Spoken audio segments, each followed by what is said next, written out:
The classification of goods based on their properties, specifically excludability and rivalry in consumption, is a cornerstone of public economics and helps determine the optimal mechanism for their provision, public, private or mixed. Here is a discussion of the different types of goods, including the specialized categories of merit goods and the classifications relevant to public economics. 1.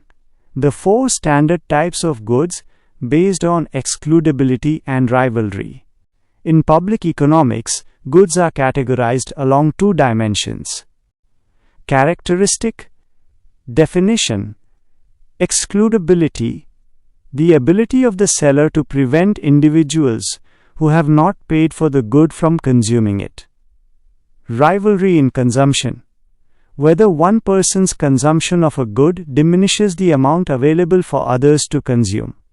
This leads to the following 4 standard classifications: rival in consumption, non-rival in consumption, excludable, private goods, club goods or toll goods, non-excludable, common pool resources, pure public goods.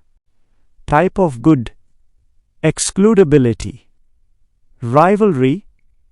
Example: private goods, high,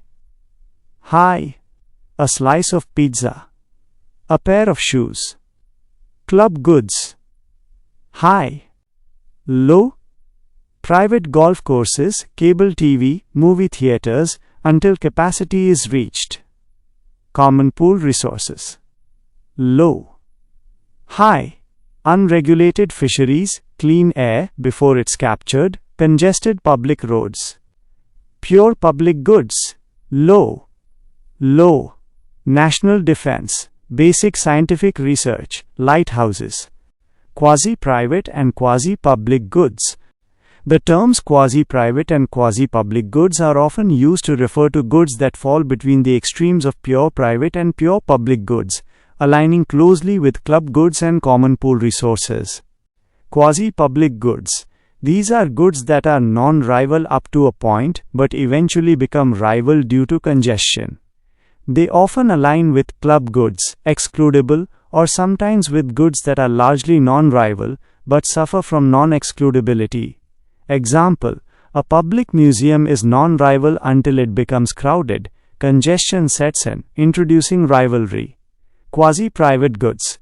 These are typically goods that are highly excludable but may involve some small non-rivalrous element, or more commonly, refer to goods that are essentially private but provided by the public sector, like public housing or subsidized healthcare. The term is less formally defined than club or common pool resources. 2. Merit goods and demerit goods.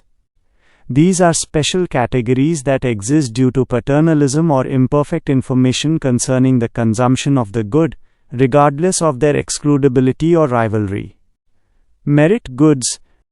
Merit goods are commodities that the government feels individuals should consume, often because the government believes that consumption provides a greater benefit to the individual and society than the individual realizes, or because consumption is deemed socially desirable. Intuition.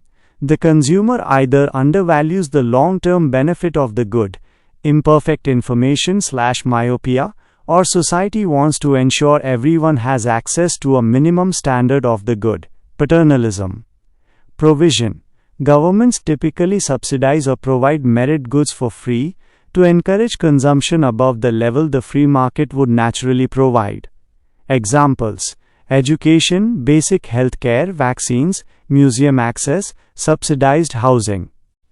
Demerit goods. Demerit goods are commodities that the government feels individuals should consume less of, often because the government believes consumption leads to greater harm to the individual and society than the individual realizes. Intuition. The consumer undervalues the long-term private and social costs, e.g., future health costs, social disorder. Policy. Governments typically discourage consumption through high taxes, excise taxes, sign taxes, regulation or prohibition. Examples: cigarettes, excessive alcohol, gambling. 3. Types of goods in public economics. Summary. Public economics primarily focuses on goods that the private market may fail to provide efficiently due to the presence of non-excludability or non-rivalry. Good type. Market failure problem. Public economics role. Pure public goods. Free rider problem. Non-excludability and zero marginal cost, non-rivalry. Government must provide and finance through compulsory taxation. Common pool resources. Tragedy of the commons. Non-excludability combined with rivalry depletion. Government must regulate use, impose taxes/fees, or define property rights. Club goods. Congestion, rivalry at high levels, and monopoly. Risk of inefficiently high prices due to excludability. Public regulation of natural monopolies, or public provision to manage access and pricing. Merit-demerit goods. Paternalism/imperfect information leading to suboptimal consumption choices. Government intervention through subsidies, mandates for merit goods, or taxes bans for demerit goods. The key contribution of public economics is to assess the efficiency of private market provision and determine the appropriate government policy, provision, taxation, regulation, to achieve a socially optimal allocation of resources.